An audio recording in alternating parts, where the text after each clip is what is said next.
I've always taken time to recognize the team's accomplishments. I think that kind of can get overlooked if you're really striving toward a long-term milestone. Is It's hard to celebrate little wins along the way, but I think that's really important for a team.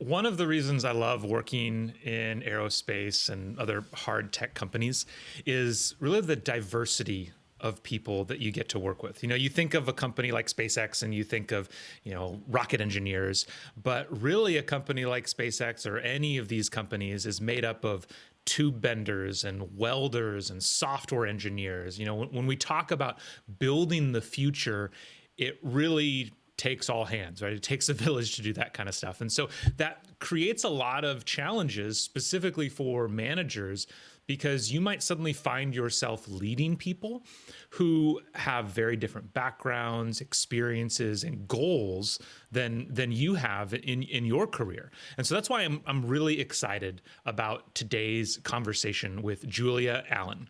Julia just finished her time as the Chief Technology Officer at Saab Inc., where she was responsible for steering the company's strategy for AI, autonomy, advanced manufacturing, and digital engineering. Before that, she worked at BAE Systems, the Johns Hopkins Applied Physics Laboratory, and through it all, she was an officer in the Army National Guard. So she has certainly seen a variety of leadership situations, and that's exactly what we're going to talk about today. Before we get into the discussion, I do want to remind you that if this is your first time listening to the show, please hit subscribe so you never miss a future episode. And if you are already subscribed, then I would ask that you share this show with at least one other person, because that, after all, is how we grow. I can't tell you how much it means to me. With that, let's get into the discussion. Julia, how are you doing today? I'm doing great, Matt. Thank you so much. It's great to be here and talk about this special topic. How are Yeah, you doing? I'm really excited. I'm doing great. I'm really excited to have you here. We first connected. It's been a while since we connected, and it was when we first connected. You were still at Saab, then you left. I'd love to hear a little bit, just briefly, of kind of like what you're working on right now. I think you're doing some consulting work out on your own. If that's Yeah, right. that's right. I'm starting my own consulting practice, and it's been a fun journey so far. I've worked with the government, I've worked in the military, I've worked at big companies, and now I'm really whetting my appetite and learning a lot about smaller companies, everything from startup to mid-size companies that are entering periods of high growth, and anything I could do to help them with that leap phase, given the experience I have working in the defense industry for a long time from different lenses. It's been really exciting so far, and I'm loving it. Thanks. Awesome. That's exciting.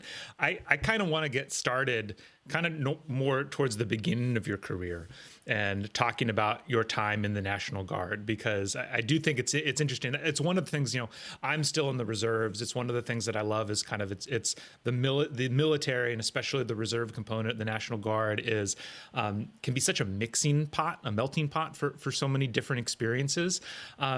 What were some of the leadership experiences you took away from your time at the National Guard and having to lead and manage such a diversity of people and backgrounds?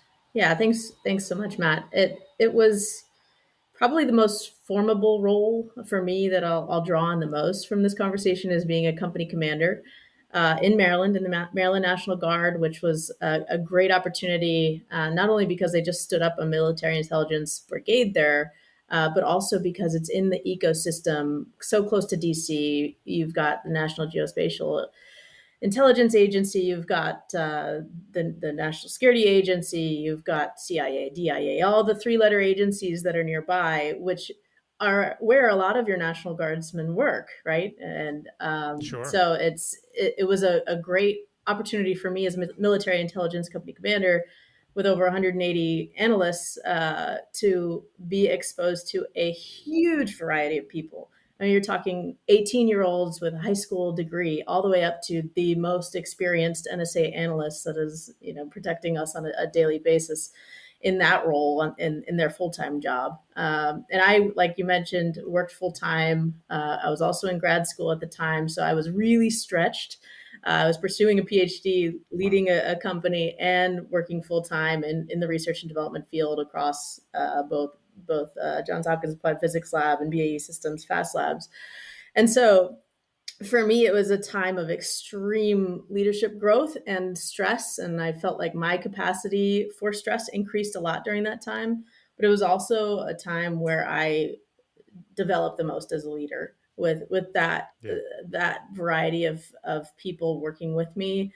I had to really adapt my leadership style on a day-to-day basis, whether it's answering emails or being present for National Guard and training and readiness, which is around the clock when you're a company commander, to my day job of working on the cutting edge of R&D and working with PhD scientists and driving the teams toward very different goals, very different tolerances for failure, or even embracing of failure. But I learned a lot in those roles, and it was quite a journey. Couple things I want to pull on there. One is, so you're going to have to educate me a bit on army speak because I've never been in the, it's very different. So first off, company commander, you said, 100 or so folks that you were responsible for, everybody from, an 18-year-old without a high school diploma or just with just a high school diploma. Like what are some of your responsibilities day to day as a company commander that you had to kind of manage, and are you actually interacting with that 18-year-old? Yeah, absolutely. For me, interacting with every soldier and knowing them was something that I enjoyed, but also is a good part of the role as well. But in the National Guard, it is a reserve component, so readiness is always key. You want to be ready to deploy at any moment, just as if you were an active duty unit, but only on a once a month sort of cadence to get the right qualifications in order. So maintaining all of your equipment, your vehicles, your weapons, the Okay. personnel themselves is probably the first goal. But then as an intel unit, it's very specialized skills, full motion video analysis. A lot of the work we did was classified. So getting access to training in the secure environments was, another aspect that other types of MOS of the specialties don't have to consider Yeah. Daily in that jobs. Yeah. sense as well. But really, I found the commonality across both being in the National Guard and being in industry and on the R&D side came down to trust and how trusting people was so it paid so many dividends, and not just in it's not a transactional sense, but in a real, genuine, authentic sense. When I trusted people, 99.9% of the time, I had faith in them, and either they got to the point where they were performing at the level that I was trusting them to perform at, or they already had that naturally, and they just appreciated the sort of breath of fresh air and having someone who really trusted them to perform at their highest level. It took the box off and let them even blossom even more, which is something that Yeah. I had to learn over time. Some of it through, like I mentioned, being at a point where it wasn't possible, and I think a lot of leaders who do micromanage reach a point of breaking that doesn't scale. Yeah. Probably around, I don't know. There's a couple of break points, probably like 25 people and 150 people, something like that. But different points there. But yeah, I definitely think that trusting people has people don't people haven't let me down. More often than not um, yeah, surprise you and make things more fun, enjoyable, higher performing. Yeah. What were there any things that you remember you did early on, to get yourself to trust people, Yeah, especially, and I think what often happens is, we you come almost by definition as the manager, often you get into those positions because you have more experience, and so you feel like you know better, and it's kind of getting rid of that idea that, oh, I'm the one that has the answer. What were some of the ways that you did that? yeah. I think really. being vulnerable and admitting Mm, mistakes was a culture that is not common in the military, is not common in research and development with PhD level scientists either. And I think that yeah. was almost making almost making fun or making jokes about past mistakes makes it so that people feel like they can approach you with their mistakes because Mm, you've shown your vulnerability and that you've made mistakes, and so they feel comfortable to come to you, and that allows you to trust people more because you do also trust that if there is an issue, they'll come to you or they'll come to others or they'll be sort of in a healthy environment to work through it together. I could yeah. give a couple examples on the software development side and the full time in the industry side, I should say.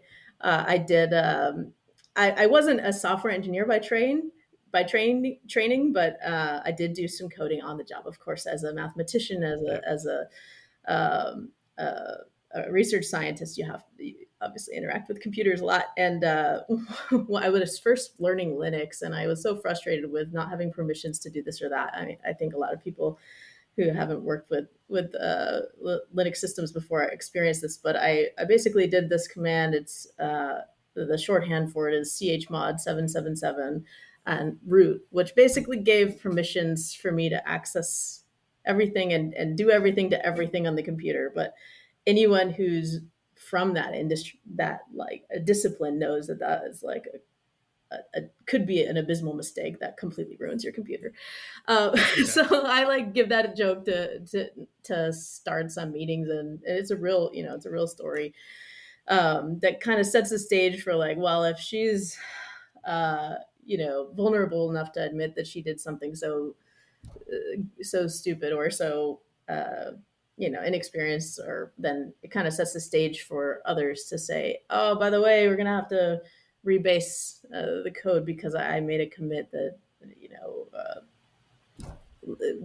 derailed progress, something like that. That Sure. in some environments that are very schedule strict and it'll set you back too many days, whatever that, and leadership styles could overreact and be mad and say, how could you do that? Like, that's just not a healthy environment if you want to cultivate a high performing team where everyone says, oh, that's all right, we'll stay late and get to the point where we were yet before you did this, something like that.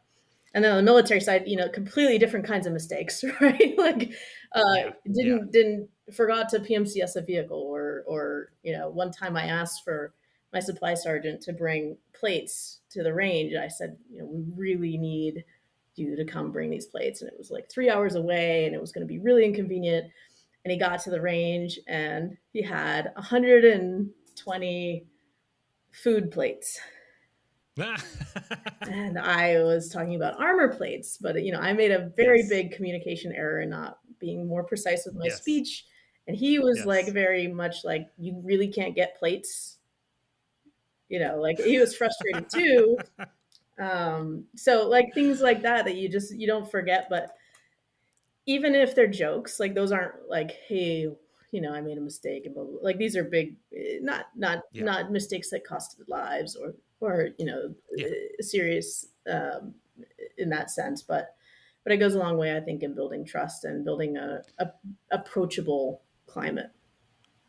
Well, I love both those examples because I think when people hear be vulnerable, at least for me, I think the first thing that comes to my mind or the first thing that comes into my head is more of like an emotional Yeah, vulnerability or a personal vulnerability. But your examples are very much just like, no, here's just like a thing I did at work that I messed up. yeah, And and as a way to just be open about the fact that we all mess up. it more than just admitting mistakes. I feel like vulnerability has such a bad connotation. Yeah. Being vulnerable is also showing that you care. It's saying like sharing Yeah. a personal story. It's being human. It's making a joke and being there's more everyone knows there's more to life than this one task that Yeah. we're colliding on. So let's just let that creep in naturally as if we were friends or together for more than just this task. because you Yeah. spend so much Yeah. time together. You might as well have some fun.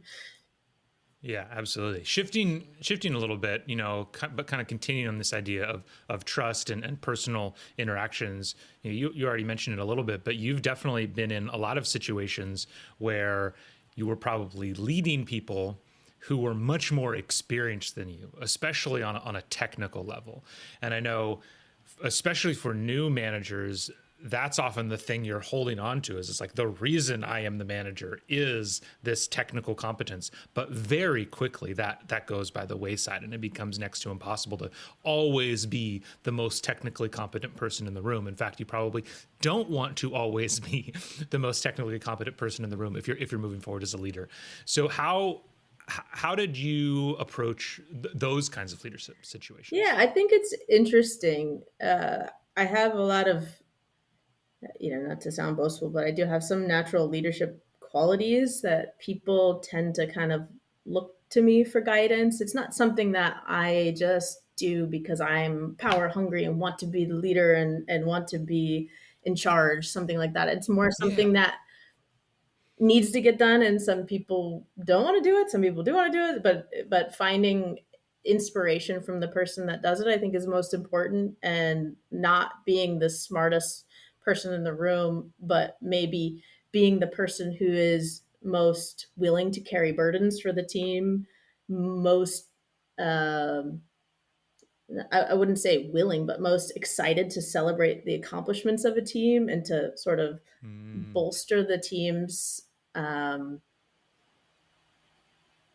I guess camaraderie or the team mentality as far as celebrating each other's accomplishments is something that I've always taken time to recognize the team's accomplishments. I think that kind of can get overlooked if you're really striving toward a long-term milestone. Is It's hard to celebrate little wins along the way, but I think that's really important for a team, and it's something that I've always been the one to organize. Hey, let's go have lunch or a happy hour. It doesn't have to be a huge thing. It could just be like sort of something along the way that celebrates someone's milestone, whether they finished a master's degree on the side or fixed a bug that we have been trying to fix for a few months. I think that definitely helps. I think that's not a quality, especially in the engineering field or more technical fields where people tend to be very focused on the work side of things. It's not a common thing, and I think that people like that about my style. I'd love to hear a little bit more about that, because I think you're 100% right in that a lot of times these kinds of environments can just get very focused on the work.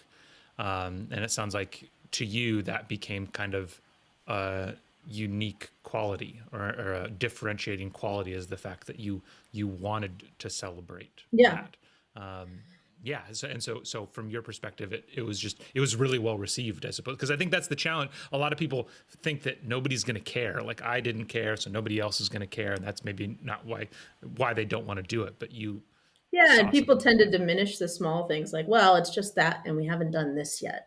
There's always going to be another this that you haven't done as a team, but I think taking the risk and saying, "Hey, let's go do this," whether it's for that reason or just to get the team together, or is something that's good. And likewise, when something goes wrong, you mentioned like what else sets you apart, or kind of putting words in your mouth a little bit, but what makes a good leader in an environment where a lot of the team members are brighter and more experienced and smarter, is being able to shoulder the burden. So when things go wrong, Mm, you carry that and you take responsibility, not to the point where you won't yeah, take input on how to right the ship in that sense, but that you feel the responsibility and the team sees you carry that yeah, responsibility. Then it kind of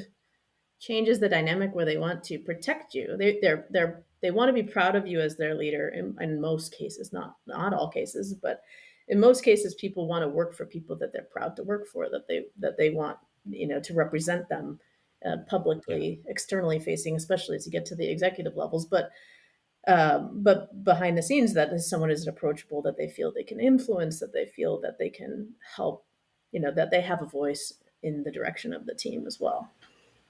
Yeah. Yeah, it's interesting in your answer. There's two things that kind of came through to me that I've heard before. One is that idea that you mentioned of you're just kind of shifting what you are focusing on. So your contribution isn't the technical piece; it's the bringing people together piece. It's the reminding people to celebrate milestones. It's to move people together. But the second thing you mentioned, that kind of responsibility piece, I remember very clearly years ago talking to an engineer who said the number one, she was moving up as an engineer from a technical side, whether I forget what the nomenclature was, if it's like engineer two or senior engineer or whatever it was. But she was very clear that she wanted to stay on the technical track and did not want to go into the manager track specifically for that like final responsibility reason. She wants to give all the input, give all the data, and help inform the decision.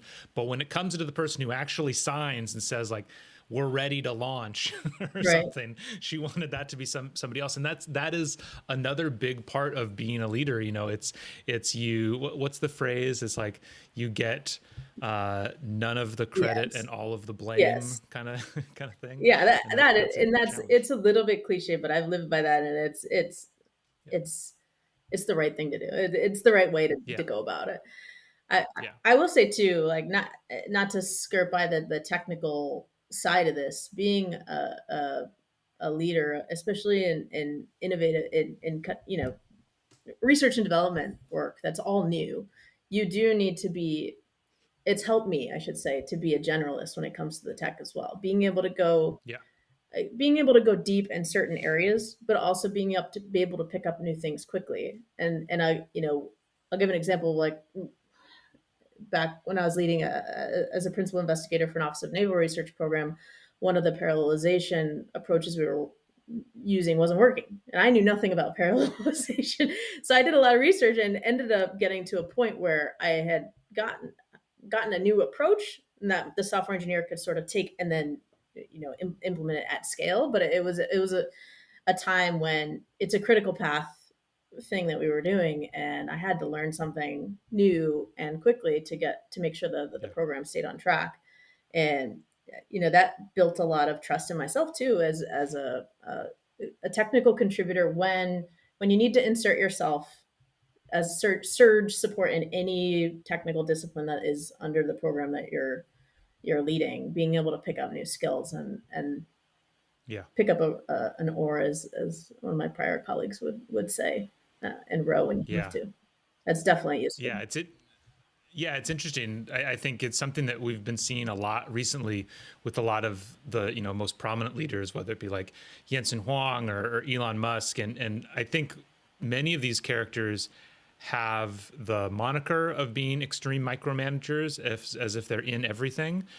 But at least based on a lot of the reporting that I've seen more recently, it's not that they're micromanaging everything. They just do exactly what you said of like when there's a critical path item, they are laser focused on that thing and learn as much as they can about that thing, and they kind of ignore everything else. And in a previous podcast I had with a friend of mine, Matt Mueller, he said, one of the things that you have to be really good at is that 80-20 rule of kind of understanding the big picture, like the 80% of everything at all times, but then when needed, know how to, okay, go get the last 20% of this thing or that thing when it's critical path, when there's like an anomaly or an emergency that's going on. So Yeah, that's kind of how you can manage the technical side of and things. not to get too in the weeds, but one way I've found is useful on that is person is staying very close to a risk register, not in like a very traditional risk register kind of sense where you're trying to de-risk everything. Of course not. But in R&D world, there's a lot of technical risks, and there's a lot of mitigations on how you can sort of address them, but also keeping track of when you expect those risks to be updated, is Mm, something that I've found useful for tracking where those critical path items and the insertion, and when you need to sort of heighten your levels generalists, Yeah. or going to find other ways to fill the talent there. But maintaining a risk register is definitely something that's been useful on the technical side. And then you said something else that it just slipped my mind. What I was gonna say about it, so I'll come back to it. But yeah, being able to make those contributions is very convenient. Yeah. I wanted to follow up. I don't think it's too in the weeds on that risk register because I've never actually heard that term. But I think if I'm getting what you're saying, correct me if I'm wrong. But and this is to kind of broaden it to other people who are listening. Is if I'm hearing you correctly on risk register, it's not just like risk as in like, it's unsafe. These are risks of like these are unknowns that could like derail the Yeah, project or cause things to get behind. And so it's just a matter of having the full scope of the whole project that's going on and knowing when you're going to answer different questions that more solidify that you're on the right exactly. And now path. I remember why I was going to bring that up is because my first job out of undergrad was actually in test and evaluation. I worked at Aberdeen Test Center. It's sort of you blow stuff up, you test to see if weapons work for the first of times, right? And so having that foundation in test and evaluation is very useful for leading teams that are working on even overseeing large organizations working on many projects, because you know when those key test events are, and they'll either turn on or turn off a lot of your risks. And like I mentioned before, so it's all interconnected. But I think having, like you said, when you if you need to focus on certain areas, especially projects with lots of technical disciplines within them, understanding the impacts of test events and test evaluation sort of metrics to sort of Yeah. inform the your picture of where progress is as a leader is not it's not very easy. A lot of leaders take you would just sort of ask around and have self-reported stuff.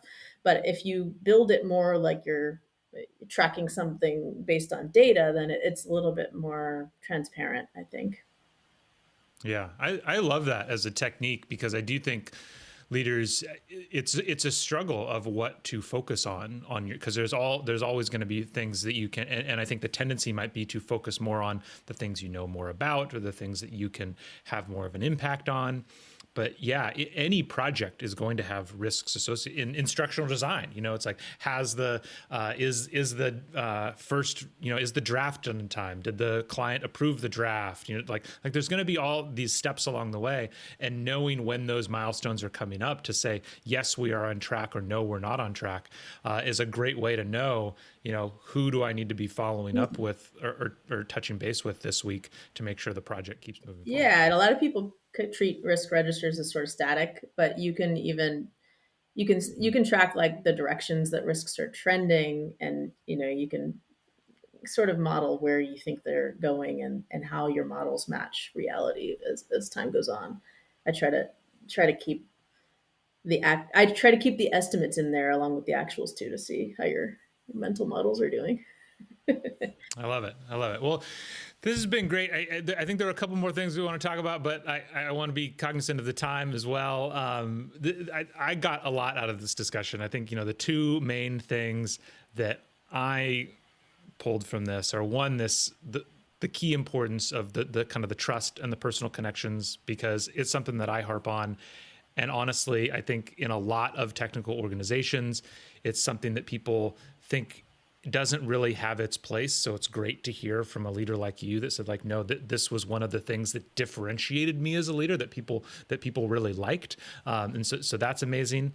And then because it is difficult to figure out where you're going to spend your time and what you need to focus on as a leader, being able to have this concept of kind of knowing where the unknowns are, what are the risks, what are the things that are going to put the team's work at risk, and using that as kind of your guiding light of what to be focusing on this day, this week, this month.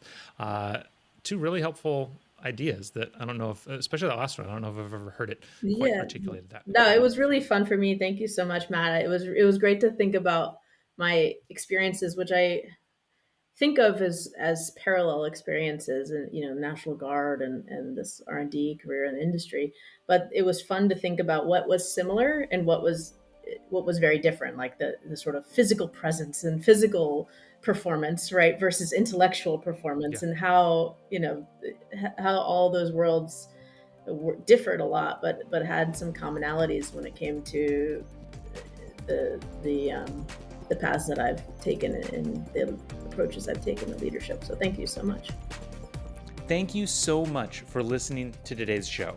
If you are looking for help turning your organization's great engineers into great managers, me and my team at Better Everyday Studios would love to help.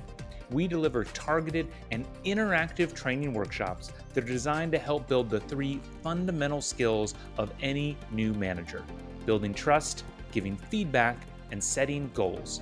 Reach out to me through matt@bettereverydaystudios.com so we can start making your organization better every day.